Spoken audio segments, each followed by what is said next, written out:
بله ve hafta mevanemin rojnamevan nivîskar Kek Ahmet Tulgare Kek Ahmet bxerati spas ez ê çîrokayê bi Kurtî ji were bêjim dûra ez ê vegerim gel Kek Ahmet Tirkî qise bikim. Kek Ahmet rewşenbîrekî Tirk e, nivîskar e, rojnameya gere lê gelek salê jî hewl dide bi Kurdî biaxive bi rastî jî di bername radyoyê de biçek xwe teng dike nikare bi rahetî xeber di biaxive derdê xwe bêje niha hemû peyvêm jî fam dike çi dibêjim zane lê em ê çîrokawiya Kurdî bigîre xeber din her wiha jî piştî bername em ê rewşa rojnamegeriya li Tirkiye rewşa rewşenbîriya li Tirkiye û her wiha piçek jî belkî em ê li ser pirsa Kurt bi hevre biaxivin sohbetekî xweş bikin. Bir kez daha diyeyim, hoş geldiniz. Hoş bulduk. Özet söyledim, siz de anlıyorsunuz. Bugün programımızı biraz Kürtçe karıştırarak yapacağız. İki dili birlikte kullanacağız. Bu benim açımdan da önemli. Yani niye? Çünkü birçok dinleyici bazıları ısrarla yalnız Kürtçe yapın dedi. Bazıları ya anlamıyoruz Türkçe de yapın dedi. Dedim ya iki dilde kullandığım dil. Yani biri ana dilim, biri sonuçta okulda öğrendiğim dil. Tabii. Pekala her iki dille de yapabiliriz. Yaşam Radyo'da çok dilli yayıncılık yapan bir radyo. Kesinlikle. Bu konuda da cevaz var. Doğrusu sohbete başlarken hemen ilk böyle niye Kürtçe öğrenme eğilimine girdiniz, yani öyle bir sohbette başlayalım. Evet. Ya biraz önce sizin söylediğiniz şey gibi yani normalde bu programın sahiden iki dilli olması lazım ve bu iki dilli programın, hatta belki üç dilli ama iki dilli diyelim baştan. Bu ülkedeki bugün işte açıklandı, nüfus sayımı yapılmış, 72 milyon falan diyorlar. 72 milyon insanın da bu iki dili anlaması lazım. Çünkü hepimiz gidip geliyoruz işte. Birçok batı ülkesi var öyle. Dünyada birçok öyle ülke var. Kürtlerin sayısı belli değil ama o nüfus sayımı. Evet, belli değil mi? Ama o Kürtlerin hepsinin hepsi demeyelim de %90'a yakını Türkçeyi biliyor. İşte onu diyorum. Geri kalanında yani Türklerde hiçbir zaman böyle bir bilinç de oluşturulmamış, böyle bir ihtiyaç da oluşmamış.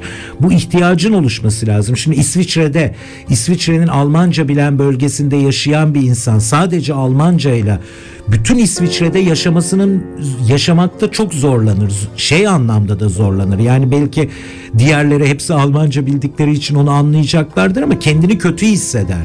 Yani bir de saygı meselesi. Şimdi ben kendi ülkemdeki 20 milyon, 25 milyon insanın dilini bilmezsem bu dilin bir şekilde yok edilmesi için ben de çalışıyorum demektir, ortak oluyorum demektir.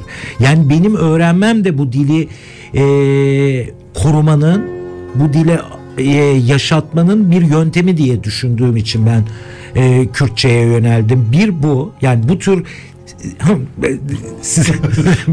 nasıl başladığınızı soracağım. Onun öyküsü de ilginç. Korkmuşsunuz herhalde ilk başta. Ya ilk başta korktum. Zana Farkini bana ders işte rica ettim. Eve geliyordu haftada bir gün ama 2 saat çok sıkıştırılmış biçimde. Fakat Zana bir sürü gramer kitabıyla geldi. Koca bir sözlükle geldi ve başladık biz çalışmaya. Şimdi Zana bana öğretiyor en ince ayrıntısına kadar. Tamam, ben daha önce de öğrendiğim diller var, biliyorum ve elbette ki ama çok derin bir dil ve herhalde bilinçaltımda bir yerde bana da yerleştirmişler bir şekilde zaman içinde, ya Kürtçeyi hızlıca öğrenirsin diye. Ama öyle değil ki, derya gibi derin bir dil var. Bütün gramer kurallarıyla, yani özellikle Batı dillerine benim. Batı dillerinin öte Fransızcaya çok benzer. Evet, yani fiil çekimi işte mesela bir fiile özgü kurallar var. Bir Almanca'da bir Fransızca'da var bunlar. Bir de şimdi Kürtçe'de de rastladım. Yani bunlar bir dilin hem çok derin ve zengin olduğunu gösteriyor. De en fazla herhalde ben de ders verdiğim için biliyorum. Şimdi mesela Türkçe'ye aşina olanlar hep ekler sondan gelir. Tabii. Bizde hem sonda hem ortada hem başta ekler işte var. Batı dillerindeki gibi, evet, Almanca'daki gibi filan mesela bana o açıdan yabancı gelmiyor. Sadece Ben de küçük de olsa bir şaşkınlık yaşadım, sonra bu şaşkınlığı niye yaşıyorum diye kızdım kendime. Ama tabii işte başka işler filan girince zorlanıyor insan, yavaş yavaş şimdi götürüyorum. Şeyi biliyorum mesela, biraz önce de siz sohbet ederken söylediğiniz, bir taksiye oturduğunuzda, yolculuk yaptığınızda taksiciye derdinizi Kürtçe anlatabiliyorsunuz. Ya anlatıyorum. Nerelisiniz, ne yapıyorsunuz? Soruyorum öyle şeyler. İşte kelime çok biliyorum mesela. Kısa kısa cümleler kuruyorum. Kısa şeyler söylüyorum işte. Ama yani bir Kürt köyüne gitseniz açıkta kalmazsınız. Yok, kalmıyorum. Hatta şöyle söyleyeyim. 1997'de Bozova'da bayağı böyle bir aileyle Kürtçe'de konuşmuştum. Urfa'da. Öyle denk gelmişti. Öyle şeyler oluyor. Evet, Kürtçe ile ilgili kuşkusuz hiç en önemlisi bir aydın tavrıdır sizin. Evet, yani tabii benim Kürtçeyi çok iyi konuşacağım, evet, ama dönük bir çaba değil. Türkiye'de yaşayan bir insan olarak Kürtlere dönük bir aydın tavrı geliştirdiniz. Kürtçenin yasaklı olmasına dönük bir tepki de hiç kesinlikle. kuşkusuz. Peki uzun yıllardır gazetecilik yapıyorsunuz. Çok iyi de bir gazetecisiniz. Çok teşekkürler. Yayınlandı. Yazılarınızı çok teşekkürler. Çok yakından takip ediyorum. Son dönemde de özellikle Bir Gün Gazetesi'nde yazmaya başladıktan sonra da geliştirdiğiniz tutumlar gerçekten onur verici bizler açısından. Çok teşekkür. Yani özellikle mağdur olan Kürtler o yazıları çok iyi takip ediyor. Çünkü namuslu seslerden birisiniz. Sağ olsunlar. Nasıl yorumlayacaksınız son dönemi? Yani dile dönük belki işte bir sürü şey konuşacağız, yapacağız, edeceğiz ama Türkiye'de hala gerçekten çok ciddi bir sorun var. Ya dille ilgili olarak bir kere öncelikle onu söyleyeyim. En son işte bu AK Parti'nin çıkardığı kitapçıkta da aynı şey var. Yani şimdi deniliyor ki dil, işte elbette ki bu insanlar dillerini konuşacaklar, öğretecekler ve öğrenecekler deniliyor. Ama bir yandan da şöyle bir problem var. Yani dil bunu daha çok bireysel haklar çerçevesinde tarif ediyor hükümet ya da işte birçok köşe yazarı da açılımda, ama dil öyle bir şey değil. Dil bütün kurumlarıyla, eğitim dili olarak, işte bilim olarak, dil bilim alanındaki araştırmalarıyla, edebiyatıyla, bütün her şeyle bir kolektif hak olarak yaşandığı zaman bir anlamı var dil serbestisinin. Yani elbette ki şu andaki durum eskiye nazaran çok büyük bir gelişme. Hem fikri düzeyde hem teknik olarak da işte TRT Şeş açıldı, Kürtçe yayın yapılıyor, kurslar açılabilir, ama bir yandan da bu dilin en temel problemler nerelerde yaşanıyor? Mesela ilkokul çocuklarının o yaşatılan travma. Bir de yani ana dilinde eğitim, bir çocuğa çok büyük bir eşitsizlik. Türkçe bilmeyen bir çocukla Türkçeyi ana dili olarak öğrenmiş bir çocuğu yarıştırmak eşit koşullarda filan, bunlar çok adaletsiz şeyler. Yani o yüzden çok yapılması gereken çok önemli şeyler olduğunu düşünüyorum ve kesin anayasaya girmesi lazım. Eğitim dili olarak, kolektif hak olarak girmesi lazım Kürtçenin. Bu konuda mesela çok aklı başında insanlar da Kürtçe'ye dönük bir şeyler konuşulduğunda ya iyi güzel konuşun, yazın, çizin ama işte Türkiye'de tek başına bir resmi dil olur, başka bir resmi dil olmaz diyor. Yani dünyanın birçok yerinde çok farklı örnekler olmasına rağmen ve bunu diyenler mesela iyi niyetli insanlar. Evet. Ne anlarsın, milliyetçidir, ırkçıdır, ya dili yasaklar, hiç görmez, hiç tanımaz, bilmez. Sonuçta düşünsel bir yaklaşım ama böyle çok aklı başında, hatta bu konularda uzman olan insanlar bile Türkiye'de tek resmi dil olur ya da işte sadece bir dille eğitim yapılır gibi bir anlayışa sahip. Bu evet. nasıl yıkılabilir? Ya ben bunun bir kere Türkçe'ye de zarar verdiğini düşünüyorum. Yani Türkçeyi bir şekilde bir baskı aracı olarak herhangi bir topluluk üzerinde uygulaması, yani benim kendi ana dilim olan Türkçe'ye de zarar verdiğini düşünüyorum. Ama Türkçe meselesinde maalesef Türkiye'deki bütün bölgesel, ırklara dayalı, etnik bütün ayrımcılıkların yükü Türkçenin üzerine yüklenmiş durumda. Yani o kadar ki mesela bir başka ülkede aksan denilen şey, şive denilen şey bir zenginlik olarak görülür. Yani mesela Almanca'da Hochdeutsch var, işte bütün radyoda, televizyonda kullanılan dil, ama Viyana Almanca konuşulan bölgedeki belki bir iki tane kültür merkezinden biridir. Almanya'yı, Avusturya'yı, İsviçre'yi katarsak oranın şivesi Yani bırakınız bir Karadenizlinin, bir Kürdün Türkçe konuşmasını, yani Almanca bilen bir insan bile zor anlar önce. Ama Viyanalılar bunu saklamazlar ya da bir başka bölgedekiler. Burada işte biliyorsunuz yani Ahmet Türk'ün Türkçe konuşması konusunda bir gazetenin köşe yazarı dalga geçebiliyor bununla. Bu Türkçe. Halbuki yani kültürel açıdan, fikri açıdan yanından geçemez Ahmet Türk'ün. Belki eline biri mesela Musa amcaydı. Musa Anter'le tanışabildiniz mi? Yani dinledim, konuşmalarını dinledim. Birebir de keşke sohbet edebilme şansını yakalasaydınız o köyde kalırken. Yani yıllarca İstanbul'da, Batı'da yaşamış, Avrupa'nın birçok ülkesinde gezmiş, ilk eğitim görmüş insanlardan biriydi. Ama Türkçesi bir türlü düzelmedi. Gerçekten düzelmedi. Evet. Yani sonuna kadar da o aksan Türkçesiyle konuştu.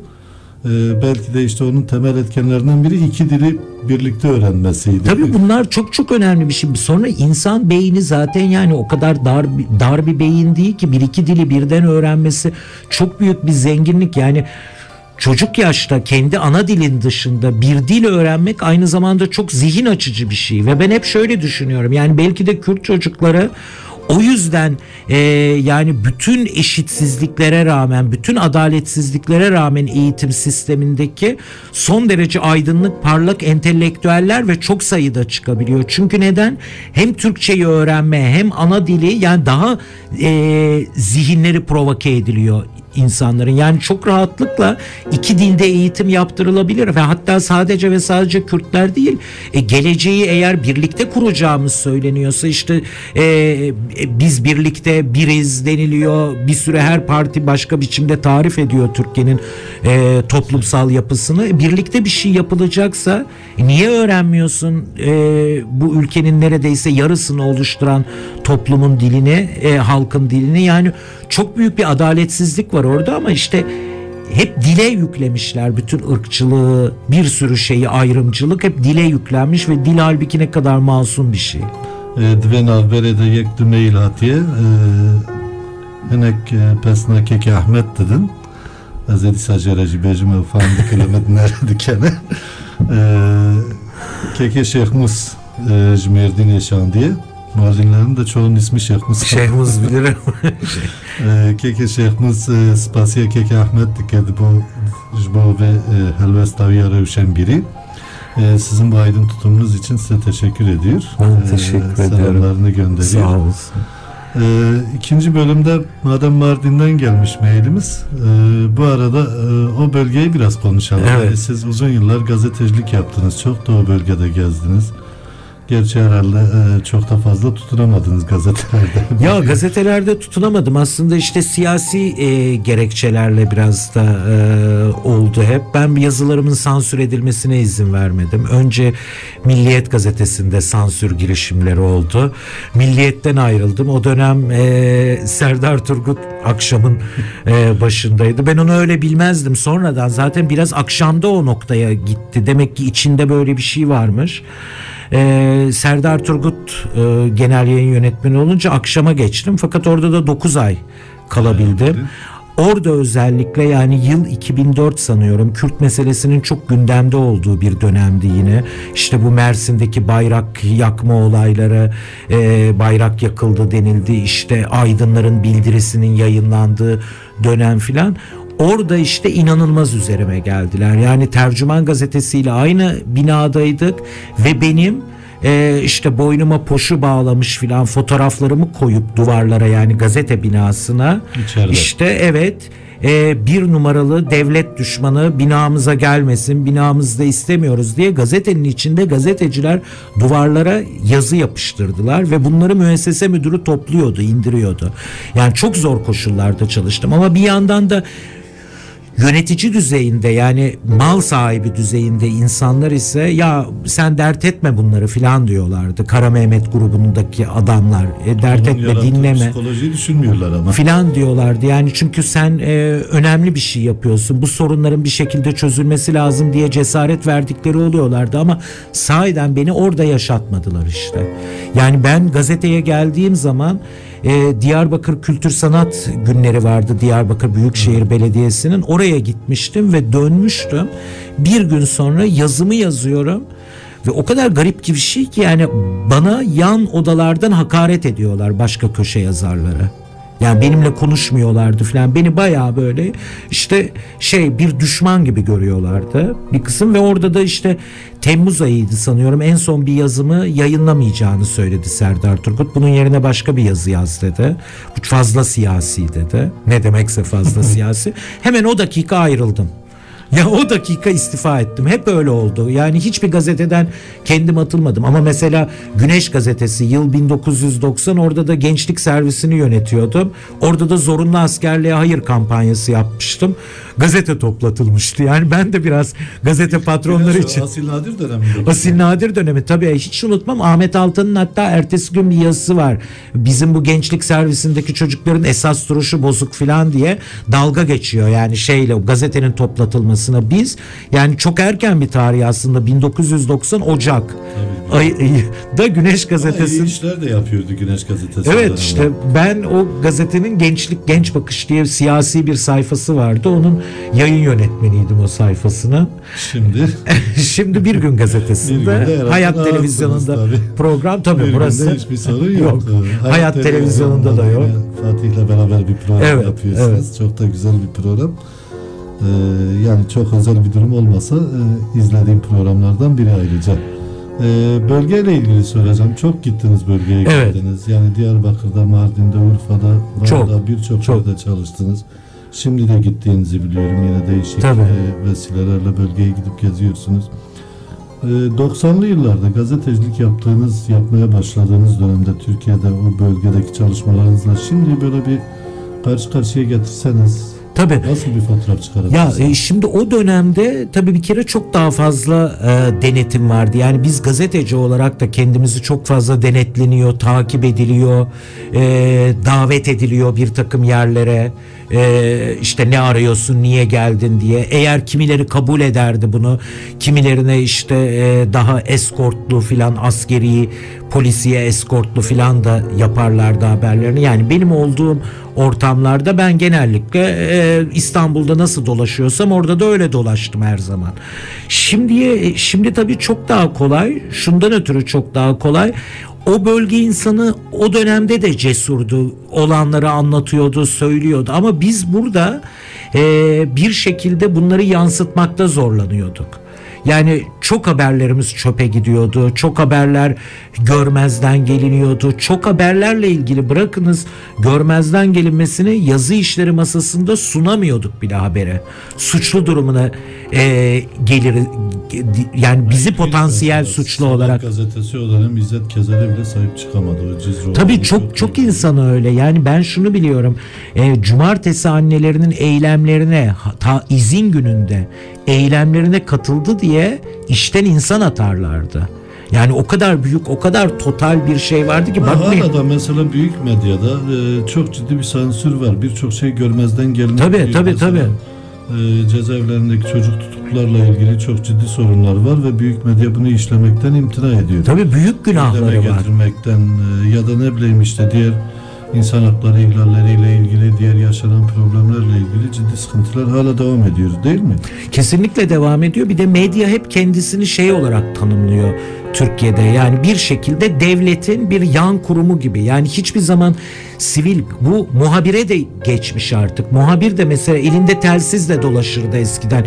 Kendini bayağı bir polis gibi filan hissederdi. Böyle işe gidilecek, trafik sıkışır, biz gazeteciyiz diye basın kartını göstermek yerine polisleri taklit edip telsiz sallarlardı. Yani gazeteciler de hep böyle kendilerini devlet kurumlarıyla eşdeğerde filan gördükleri için hep bir savunma durumunda olması var. Savunma ve çarpıtma haberleri. Şimdi öyle değil. Şimdi yani en azından bizim de elimiz daha güçlü. Haberlerimizi gelip savunmamız daha kolay oluyordu son dönemlerde. Yani Bir Günde falan zaten böyle bir sorunla karşılaşmıyoruz da.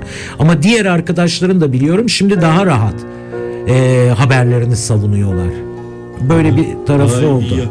Bizim açımızdan da ilginç bir şey vardı. Ben o dediğiniz yıllarda Diyarbakır'da gazeteciliğe başladım. Evet. Benim tabii tersinden bir gelişti. Sonuçta Kürt olarak ya bir dergiye, bir gazeteye ihtiyacımız var diyerek 89'da bir dergi kurmuştuk. O derginin Diyarbakır temsilciliğini yaptım. Daha sonra cezaevinden çıktıktan sonra 92'de de bir haftalık gazetenin işte Diyarbakır temsilciliğini, akabinde İstanbul'da yayın yönetmenliğini yaptım ama bizimki militan gazetecilikti. Kürtçe, Türkçe bir haftalık gazete çıkarıyorduk Azadi isminde. Evet. Zordu ama mesela bölgeye geldiğinde de gazeteciler sizin gibi dostlar aracılığıyla birçok yere de girip çıkabiliyorduk. Onun öyle bir avantajı da vardı. Ha. Yani mesela her gazetecinin yanına gidemiyorduk. Kendi kimliğimizle, gazeteci kimliğimizle zaten polise görünmemiz beraberinde gözaltına alınmamız anlamına geliyordu.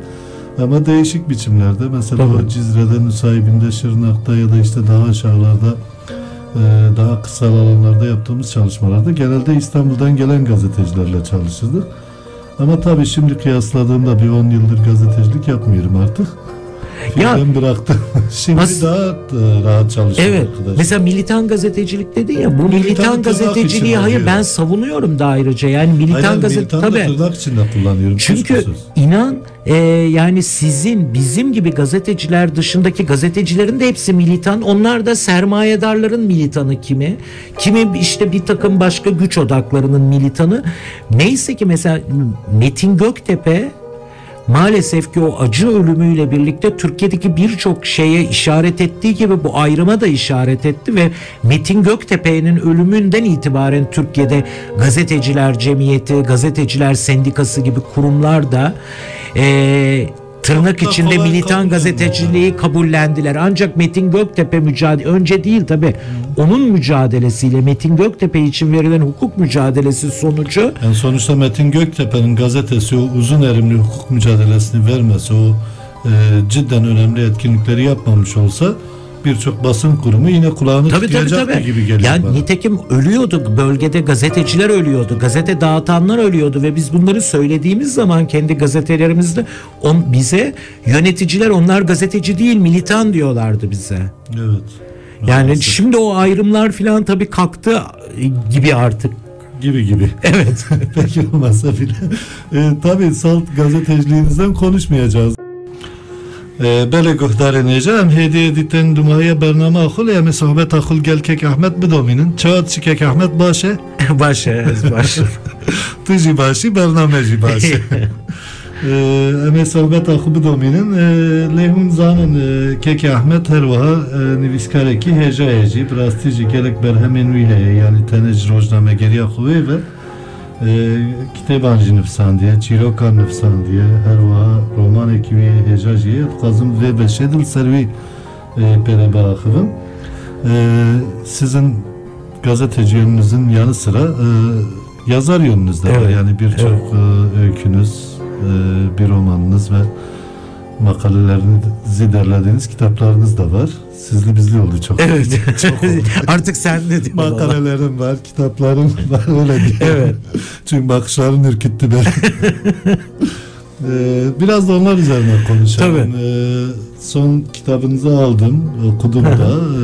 Şöyle. İmzaladınız da. Çok teşekkürler. Çok sağ ol.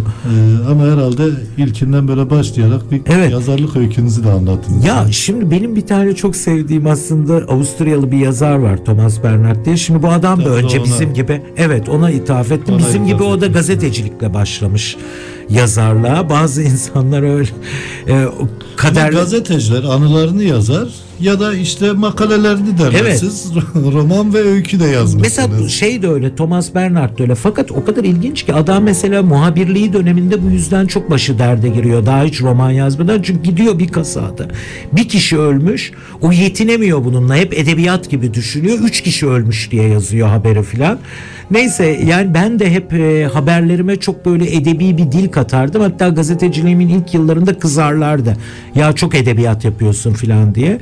İlk aslında hikaye kitabım benim 89'da, yani işte mesleğime başlamadığım yıllarda yayınlandı. Daha sonra işte 2004'te bir romanım yayınlandı. Polisiye bir roman, aslında siyasi polisiye. İlk roman olmasına rağmen o çok beğenildi, oradan memnunum. Volkan'ın romanı. İşte son 20 yıldaki en iyi 60 roman arasına, 59 roman arasına falan seçildi. O hoşuma gitti onlar. Orada de var aslında. Yani işte İstanbul'dan Sivere'ye bir yolculuk var. Öyle bir kitap, sonra hikaye kitabı. Ama ben makalelerime de elimden geldiğince dil duygusuyla yaklaşıp şey yapmaya çalışıyorum. Yani gazeteciliğimi de, çünkü eskiden de öyleymiş yani, iyi Türkçe kullanmayan, iyi dil Yaşar kullanmayan. Kemal gazetecilikle başlayanlardan biri. O yazdığı yazılar, haberler falan da. Çetin Altan mesela, birçok öyle. Tabii hala yani aslında öyle olması lazım. Ölen gazetecilik o. Tabii aslında böyle olması lazım ama ölen gazetecilik. Şimdi çok daha çala kalem gidiliyor. İşte var. Tabii Murat Belge gibi, Ahmet Altan gibi Türkçelerini de çok titizlenerek yazan insanlar hala var. Hatta işte Can Dündar, Ece Temel Kur'an, bu arkadaşlarımız da hep edebi bir üslupla ve Türkçeye, dile saygı duyarak. Onların biraz edebiyatçı kişiliği de öne çıkmış gibi. Tabii. Zaten sonunda öyle oluyor. Kimliği öne çıkmış insanlar çala kalem gidiyorlar ya da işte makaleleri ne bileyim okuduğumda çok da haz vermiyor ama bazılarını okuduğunda politik şeyler yazıyorlar. Sizin de makaleleriniz öyle. Biz öyle bir kuşak olduk işte herhalde. Mesela Ece tabii bizden daha genç bir kuşaktan ama Ece Temel Kur'an, ama işte Can Dündar falan böyle biraz hem solcu hem işte gazeteci de olmuşlar. Biraz da işte parlak çocuklar bunlar, iyi eğitim falan. Öyle bir kuşak olduk biz yani, hem işte edebiyatla iştigal edip bir yandan gazetecilik. Evet işte yani ama bu ne zaman anlam kazanıyor? Sahiden bunu bir ayrıcalık olarak öğrenip buna herkesin sahip olması için çalışmak da önemli. Yani yoksa ben o kadar akademik kariyere falan da önem veren bir insan değilim. Çünkü yani Türkiye'de işte bakıyoruz ne eğitimliler, ne kadar ırkçı, ne kadar gerici, ne kadar şiddet yanlısı söylemlerle ortaya çıkıyor. Ama bir barış annesi belki hiç okula gitmemiş, geleceği temsil ediyor o kadın aslında. Yani o kadar ileride ki bugün bana sorsalar İstanbul mu modern, Diyarbakır mı modern? Diyarbakır modern. Yani ben oraya, Murat Belge de aynısını yazdı gittiğinde. Yani oradaki sokaktaki insanın dünya ile kurduğu ilişkiyle maalesef yani bu baskı rejimi, bu sistem insanların zihinlerine de zarar veriyor. Karakterlerini de aşındırıyor. İstanbul'daki sokaktaki adamla Diyarbakır'daki sokaktaki adamın arasında o kadar büyük bir fark var ki. Yani orada diplomaya, eğitime falan bakmak çok gereksiz. Gerçi karşımda bir eğitimci olduğu için söylerken. Benim eğitimciliğim de aslında çetrefilli bir eğitimcilik. Yani yıllarca ara verdikten sonra zar zor geri dönüş yapabildiğim ama sevdiğim de bir işti. O şanslı çocuklar bence. Sana düşenler. Gerçekten de sevdiğim bir iş. Pardon. Afiyet olsun. Sağ olasın, teşekkürler. Roman, özellikle mesela Volkan romanıyla başladınız ama kısa öykülerinizi de okuduğumda birçoğunda da gördüm. Yani öyküleriniz çok da mesela geniş bir kesimin yaşamında çok sık karşılaştığı şeylerden değil. Ya Ben şöyle diyeyim, mesela Kürtlerde de ben bunu Kürtçe yazılan öykü kitaplarında da pek görmem. Hep klasik işte Kürtlerin yazdığı öykü kitaplarının büyük çoğunluğu Kürtçe yazılan öykü kitaplarının ya da diyeyim Kürtlerin değil de büyük çoğunluğu işte biraz da yaşamlarıyla orantılı kahramanlık öyküleridir. Bilmem işte herkesin şu veya günlük yaşamda karşılaşabileceği öykülerdir. Bir tek farklı öykü çıkmıştı karşıma. Onu da hep söylerim. Selahattin Bulut, bizim medya kitap evinin sahibi, Hadım diye bir öykü yazmıştı. Cezaevinde işkence sonrasında hadımlaşmış birinin öyküsünü anlatmıştı. Gerçekten de çok ilginçti, farklıydı. Ama mesela bunu kimse kendine dokundurmaz. O cezaevinde yapılan işkenceler sonrasında birçok özelliğinde eksilme olmasına rağmen herkes bunu saklardı ya da işte bir şekliyle utanır, sıkılır, söylemezdi. Mesela çok beğenmiştim o öyküyü. Gerçekten farklı bir dildi. İşte tırnak içinde diyorum aykırı. Çok da aykırı kabul etmiyorum aslında. Tabii. Sizi bu tür öykülere iten temel etkenler ne? Ya ben şöyle bakıyorum açıkçası. Bir insan olmak, neden insanlar birbirleriyle çatıştırılıyor? Bazı toplumlar baskı altında farklı, öteki olarak görüldükleri için. Halbuki ben hep şöyle düşünüyorum. Yani bir insanın bir azınlık, bir etnik azınlık olabilir, bir dini azınlık olabilir, bir cinsel azınlık olabilir.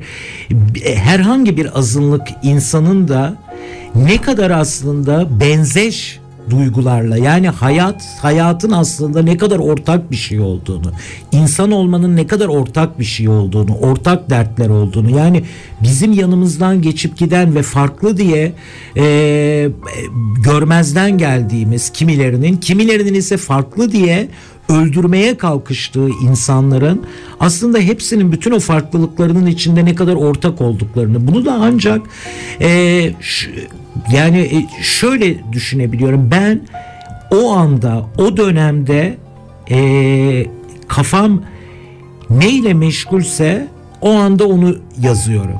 Yani hiçbir şekilde o açıdan bir konu ayrımım yok. Ama şunu biliyorum, ne yazarsam yazayım, neden bahsedersem bahsedeyim, benim tutumum politik. Politik bir tutumla yapıyorum bunu. Politik bir tutumla yazıyorum ve bu kitapla ilgili de, bu son hikaye kitabımla ilgili de o açıdan sevindirici bir tarafı var. Bütün o kitap etrafındaki magazinel tartışmaları bir kenara bırakırsak, işte Karin Karakaşlı'nın yazdığı bir yazı vardı. İşte sahiden böyle bir övgüyü hak etmek için ne yaptım ben diye insan kendisine soruyor okuduğu zaman, bu kitapla ilgili, bu kitabın edebi değeriyle ilgili. Bir diğer taraftan yine Agos'un Kitap Eki'nde bir yazı çıktı. İşte bu kitabın ne kadar sert bir politik kitap olduğunu söyleyen, onlar filan kalacak sonunda bu kitaptan geriye. Bütün o gürültü gittikten sonra, yani dediğim gibi insani ortaklık noktalarını keşfetmek. Benim işim o. Benim insanı anlamak işim. Bana Kürtleri anlama derlerse ben daha çok Kürtleri anlamaya çalışırım. Bana şunları anlama, çünkü yani ben tam tersine çok çok seviyorum. Yani o kadar çok seviyorum ki bir insanı karşımda gördüğüm zaman, yani gözlerindeki ışık, gözlerindeki parlaklık, bütün bunlar insana iyi ki yaşıyorum dedirtiyor. Yani çok seviyorum. Çok büyük bir mucize, çok büyük bir değer insan. Yazma herhalde öyle bir şey aynı zamanda. Yazarken başta da dediniz. Yani ben de çoğu kez mesela bir şeye başladığımda sonunun ne olacağını bilmeden başladım. Tabii. Şeyler de var yani işte, ama sonuçta çıktığında eğer beni mutlu etmişse seviniyorum. Bazen bir çocuk gibi oturup yarım saat o yazdığım yazıyı okumadan bakıyorum sadece. Tabii. Ama dediğim gibi yazma insanı mesela mutlu bakıyorum edemiyor. dedin ya, o kadar doğru bir şey. Mesela bana görüntüsü bile hoşuma gidiyor yazının. Evet, okumadan. Yani bir sayfadaki yazının duruşu, şekli, o bile hoşuma gidiyor. Yani ne yapayım, ve yazı direkt insana ilişkin bir şey bir de. Kitap çevirdim, bir şeyler oldu. Gecenin yarısında matbaaya gidip ya göreyim bunu, ne olur. Değil mi? Ya müthiş bir şey işte bu. Haz veriyor insana yani. Ayrıca bir de mesela içindekiler de sizi mutlu etmiş. Tabii. Bu hazzı alamayan insanın zaten anlayabileceği bir şey değil, ama ben anlıyorum çok iyi. Aynı şeyleri ben de yaşadım çünkü. Evet, sonuçta yaşamın bir yönde politika. İstesek de istemesek de siyaset yaşamımızı belirleyen temel etkenlerden biri. Her ne kadar Türkiye'de siyaset farklı yorumlansa bile. Çünkü öğretmenim, çocuklara bazen soruyorum siyaset nedir? Öğretmenim çok kötü bir şeydir. Değil mi? Çünkü hep yalancı karşılarında siyaset yapanlar. Aslında politika bir sanat. Ama Türkiye'de herhalde bu sanat iyi gitmiyor. Sorunlu gidiyor. Ya çok sorunlu, çünkü ya bu kadar sahiden zaman nasıl boşa geçmiş Türkiye'de, nasıl boşa geçim. Yani geçen gün Arat Dink dedi 3 sene yine boşa geçti, bu 3 senenin hesabı da sorulacak diye. Sahiden ne kadar büyük bir zaman boşa geçmiş ve işte en son bu darbe planları ortaya çıktığında diyorlar ya, 1923 zindeliğine dönmemiz lazım diyorlarmış planda, o darbeyi yapanlar, planlayanlar. Yani hiçbir zaman ilerleyememişiz. Ben 2004 yılıydı sanırım, 2003 yılında 80. yılında Cumhuriyet'in Milliyet gazetesi bir manşet yaptı. O zaman ben Milliyet gazetesindeydim. Bir tam sayfa ve Atatürk var en üstte. Atam izindeyiz. Atam izindeyiz. Söz verdiğimiz gibi filan diyor ve altında 3 tane fotoğraf var. Bir tanesi Sertab Erener'in Eurovizyon'da 1. olduğu sahne. Onun altında Avrupa ikincisi olduğu görüntü, Süreyya Ayhan'ın. O da biliyorsunuz sonra doping meseleleri karıştı. Üçüncüsü de Türkiye milli takımının Avrupa dünya üçüncülüğü. Yani 80 yıllık bir cumhuriyet ve 80 yılın sonunda Milliyet gazetesi gibi bir de tırnak içinde ciddi bir gazetenin övüneceği bu 3 başarı var. Demokrasi yok. Ya o demokrasiyle hala bir demokrasiyi anlatmaya çalışmak lazım önce. Hala oradayız yani. Bütün bu tıkanıklıklarda, sorunlarda bu yüzden, ama dediğim gibi bir yandan da bir mücadele var ve iyiye doğru da gideceğine inanıyorum. İnanmak belki istiyorum. 8-10 yıl sonra geriye döndüğümüzde bu kadar şey yaşanmalı mıydı diye de oturup düşüneceğimize eminim. Yani Evet. %100 eminim. Ne kadar Çünkü çok insan kaybedildi. çok insan kaybedildi maalesef. Yani hala bile bu konuda çok ciddi olmayan tavırlar, tutumlar geliştiriliyor. Örneğin mesela son dönemde Evet yani neredeyse cezaevinde olmayan belediye başkanı. evet yok mesela böyle. bu aklın, hafsalanın alacağı bir şey değil. Yani Onlar hem sen arasında en fazla Abdullah Demirbaş soruma gidiyor, onu söyleyeyim. ya benim de yani Abdullah bu dille, evet. Kürtçeyle özel ilgisinin olması. Ya çok önemli şeyler yapıyordu gerçekten. Orada ve benim de en çok o rahatsız ediyor. Bir de duyduğum kadarıyla işte derin ven trombozu, hareket gereken birisi. Yani keşke bir şey olabilse. Hasta bir yandan da bir cezaevinden bir mektup yazmıştı dışarıya, oradan okudum. Evet. Ben de. Umarım iyi olur. Anlaşılmaz bir şey tabii olanlar. Umarım iyi olur. Sohbetimizin bittiğini yönetmenimiz yavaş yavaş bildirir. Aslında bir saat belki başta uzun gibi gelmişti bize. Biraz da Kürtçe vallahi bana olması. çok çabuk. Ama çabuk bitti. Çok sağ olun. Teşekkürler. Beni kırmadınız, programa katıldınız. Çok teşekkür Bundan ederim. sonra da umarım başka zaman yine birlikte oluruz. İnşallah. Ben zaten programı dinliyorum yani, onu söyleyeyim. Anlamadığım yerlerde de güzel bir Kürtçe duymak için senin sohbetini, konukların duymak o çok güzel oluyor. Sağ olun, çok teşekkürler. Spasiyat etkim. Sağ ol, zor spas. Khairati serçavarati. Zor spas. Bele guhdarin heja eme bernama xudi sabık edinin ve gavcı eme bernama xud Nizamettin Ariç ve bıkadinin Nizamettin Ariç ve beje da velat velat.